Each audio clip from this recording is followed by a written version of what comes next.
ভারতের শক্তি সাধনার ইতিহাসে এক অলৌকিক নাম মা মৌলাক্ষী।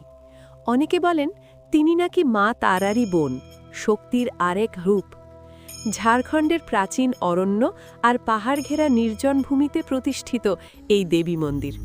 জনশ্রুতি আছে, এক সাধক স্বপ্নে দেখেন জ্যোতির্ময়ী দেবী তাকে আহ্বান করছেন। সকালে তিনি জঙ্গলের ভিতরে এক প্রাচীন পাথরের মূর্তি খুঁজে পান। সেটিই আজকের মা মৌলাক্ষী। ভক্তদের বিশ্বাস, এখানে মনের কামনা পূর্ণ হয়।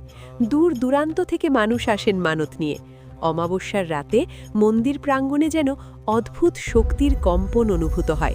মা মৌলাক্ষী শুধু এক দেবী নন, তিনি বিশ্বাস, তিনি শক্তি, তিনি ভক্তির আলোক শিখা। আজও ঝাড়খণ্ডের এই পবিত্র স্থানে জাগ্রত রয়েছেন তারা মায়ের বোন মা মৌলাক্ষী। সনাতনী হয়ে থাকলে এই চ্যানেলটিকে অবশ্যই সাবস্ক্রাইব করবেন এবং ভিডিওটিতে একটি লাইক করে এবং কমেন্টে লিখবেন জয় মা মৌলক্ষ্মী।